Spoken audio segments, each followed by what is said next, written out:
единственное сообщение, которое ты можешь написать своей бывшей девушке прямо сейчас. И не выглядеть при этом жалким сопляжуем. Уверен, что ты уже испробовал все методы. От попыток спокойно поговорить и обсудить проблему, вразумить роднулю, что она совершает ошибку и что рушить 5, 10, 15 лет совместных отношений – это неправильно. А после, выслушав все ее претензии, от безысходности брал вину на себя, что станешь больше уделять ей времени, сбросишь вес и станешь больше зарабатывать. Что? Почему я не сделал до сих пор предложение? Я хотел, я уже даже кольцо приметил. Я готов прямо сейчас сбегать и купить. Уже поздно. Ведь именно эти аргументы бывшая выставила как некую причину того, что чувства остыли. Да и вообще больше терпеть она не намерена. А после ее ухода ты ежедневно мониторил ее страничку в соцсетях. Писал, что все осознал, готов измениться. От безысходности в ход шло все. Подарки, цветы через курьера. Долгое и томительное ожидание у подъезда или у ее работы с потными ладошками, проговаривая в голове заученный текст того, что ты ей скажешь. И аргументы, которые заставят ее задуматься и вернуться. Но все происходило с точностью да наоборот. Это вызывало у девушки скорее отторжение, негатив к тебе. Она пыталась избегать. Почти во всех соцсетях она добавила тебя в черный список. Кроме, пожалуй, одного мессенджера. Проштудировав почти весь интернет в поисках ответа на свой вопрос, тебя посещает удивительная мысль. А давай-ка я сейчас отстану от нее на какое-то время. На 2, на 3 недели. А возможно даже месяц потерплю. А потом, после этого, попробую еще раз с ней связаться. Ведь в статье, которую я нашел в интернете, психолог говорил, что нужно выждать время, а потом, как бы ненавязчиво, выйти на связь. Возможно, поздравить с Новым годом или с днем рождения. И как бы так аккуратно показать, насколько ты за это время изменился. Но ни в коем случае напрямую не показывать свою заинтересованность. А там, слово за слово, уже можно потихонечку поднять тему о чувствах. И, скорее всего, к тому времени бывший уже осознает о своих ошибках и вернется. Так, стоп. Давай рассуждать логически. Ты же мужчина, в конце концов. Во всех действиях любого человека есть причинно-следственная связь. Какой предварительный вывод мы из этого можем сделать с тобой? А такой, что если женщина в один момент обесценила тебя и разрушила ваши отношения, ушла, потому что чувства вдруг пропали, или ей показалось, что вон тот Петя, он гораздо перспективнее, лучше, да и вообще он настоящий мужчина, и поэтому она уходит к нему. Что это значит? Это значит, что она действует, исходя из своей, так скажем, картины реальности. Она принимает решение, основываясь исключительно на ней. Так она понимает этот процесс, так сформированы ее нейронные цепочки в голове. Да, это человек травмированный. Да, этот человек запрограммирован в текущий момент исключительно на разрушение отношений. Убедить или вразумить роднульку прямо на месте, прямо сейчас, бессмысленно. Я думаю, ты это уже понял.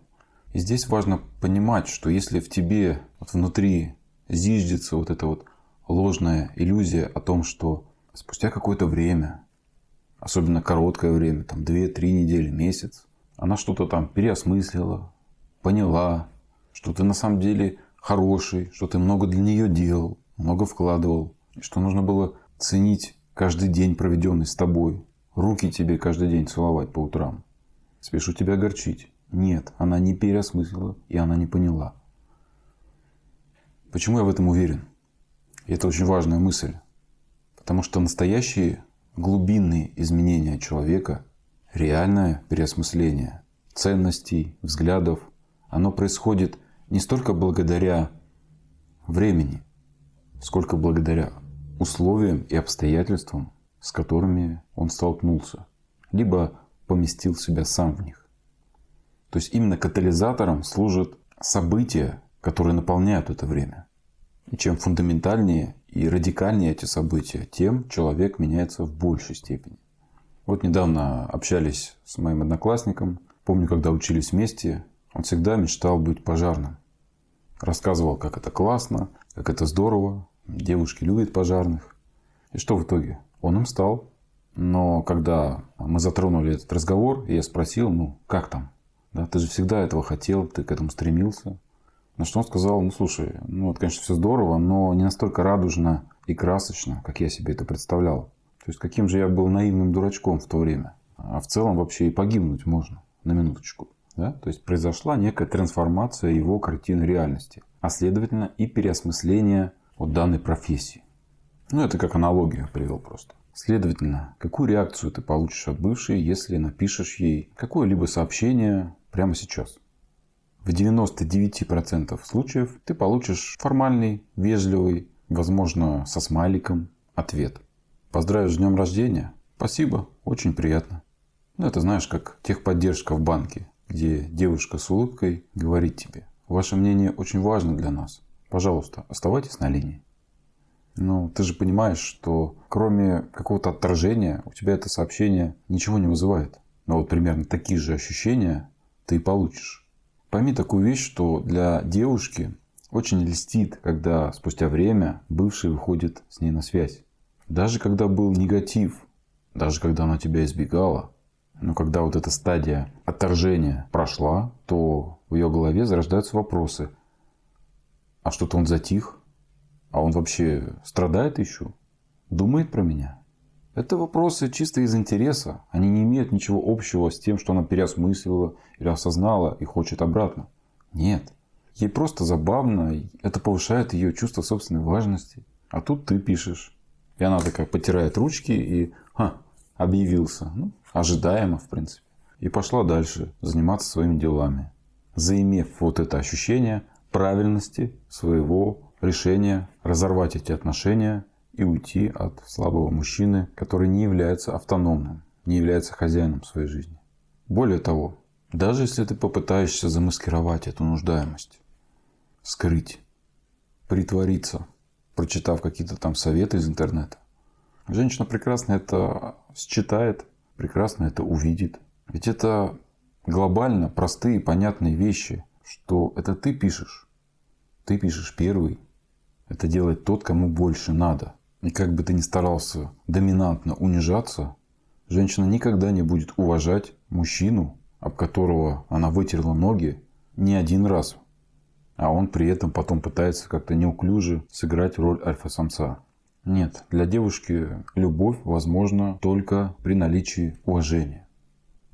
Чувство равно уважение. Уважение равно чувство. Одно без другого не работает. То есть, что здесь по итогу? В 99% случаев бывшая тебя вежливо, так скажем, сольет. У тебя может здесь закрасться вопрос. То есть, получается, вообще нет никаких положительных исходов, если я ей напишу. Есть 1%. И то эффект будет кратковременный, а условия будут жесткими. Если ваши отношения были не сильно плохими, то есть ты занимал сильную позицию в какое-то время. Если ты, так скажем, удачно попал в определенный период, когда у девчули некое ванильное настроение, меланхолия, весна, бабочки, либо наоборот, ей грустно, сложные жизненные обстоятельства навалились и подкосили ее. А возможно, жестко бросил новый парень. Да, действительно, если ты ей напишешь, в этот период попадешь, девушка может ответить, да, и даже согласиться на встречу. Но правда в том, что это все конечно. Вот, помню, такой случай был. Этим летом ко мне обратился мужчина. Мы разработали стратегию, которая подразумевала, что в определенный срок ближайший мы сами инициировать общение не будем. Не будем писать. Но поскольку он значимость не понижал, то сорвался. И, к его удивлению, была теплая реакция. Как будто бы девушка даже обрадовалась, что он вышел на связь. Как будто она ждала этого. И чуть ли не сама намекнула, что хочет встретиться. И он, значит, радостно строчит и говорит: Юр, ну что, походу мы сломали систему. Вон в четверг у нас уже запланирована встреча. Как хорошо, что я тебя не послушал и написал ей. Я говорю: погоди, рано радуешься. Ты подожди этой встречи и увидишь, что произойдет. Ну, через неделю он мне пишет и говорит, что на встрече его завиноватили и припомнили еще все старые грешки. Ни о каком раскаянии или переосмыслении здесь речи не шло. Здесь у тебя может напроситься вопрос: А разве тот факт, что девушку жестко бросили в будущих отношениях, не будет ли являться это тем самым событием, которое влияет на ее переосмысление и изменение карты реальности? А тут 50 на 50. А когда-то да, а когда-то нет. Мы этого никогда не поймем и не узнаем. Возможно, она задумается, а возможно и нет. А возможно, это только начало ее переосмысления. Мы не можем брать это за ориентир. Мы не можем знать это наверняка. И поэтому такой опции совершить ошибку у нас нет. Даже если да, бывшая должна нам доказать это. Доказать это сама. А для этого она как минимум должна нам написать первой.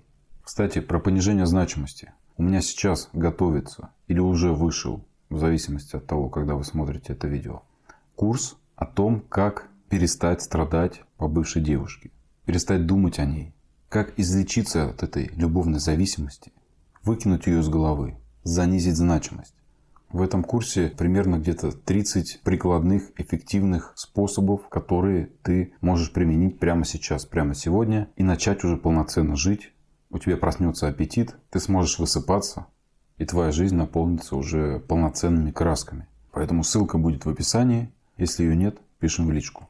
Итак, если ты уже все испробовал, и унижался, и бегал, а сейчас смотришь это видео и осознал, что идешь куда-то не туда. Это тупиковый путь. Но это желание в тебе что-то написать, как-то повлиять на бывшую девушку, оно есть. Хочется заставить ее задуматься, сказать ей то, что не оставит ее равнодушной. Не пустые сообщения с извинениями, на которые она даже не реагирует, а слова, которые запустят некоторые внутренние процессы и будут влиять на ее карту реальности в итоге. То следующее сообщение тебе в этом поможет. Я все обдумал и пришел к выводу, что ты приняла абсолютно верное решение закончить наши отношения. Потому что я тянул их в одиночку и не ощущал, что я нужен. Я уверен, что примирение сейчас было бы неверным шагом с нашей стороны. Я не жду от тебя ответа. У меня к тебе лишь одна просьба. Не пиши мне, ни при каких обстоятельствах. Я искренне желаю тебе в жизни всего хорошего. Точка. Давай осмыслим это сообщение. То есть из образа нуждающегося сопляжуя мы оставили после себя образ осознанного человека, который нашел в себе силы, нашел в себе мужество, трезво дать оценку себе, что немаловажно, самой девушке в отношениях. Это достойно уважения. И это будет влиять. Мы дали понять, что мы не ждем от нее ответа. А это значит, что данное письмо – это не какая-то манипуляция, которая направлена на моментальную реакцию девушки, чтобы она нам как-то там написала и так далее. Нет. Нам это не нужно. И ты принял решение. Да? Это действие. Быть, а не казаться. Вот что важно. Мы не занимаемся каким-то жалким притворством или не играем в спектакль. Важно поверить в то, что ты ей сообщаешь, в то, что ты пишешь. И, как ни странно, женщина это чувствует.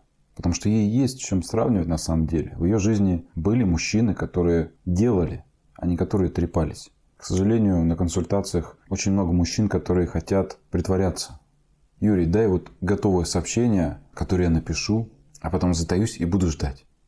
Когда ты заимеешь это внутреннее убеждение, эту внутреннюю осознанность, то на каком-то высоком космическом уровне бывшая это ощущает. И ответ обязательно будет. Да, может быть, не день в день. Зависит от стадии, в которой она пребывает. Но ответ будет. Так оно работает. Это сообщение как хорошее вино, которое со временем обретает все более яркий, насыщенный вкус. Это некий мощный якорь, который будет сопровождать твою бывшую на пути ее переосмысления.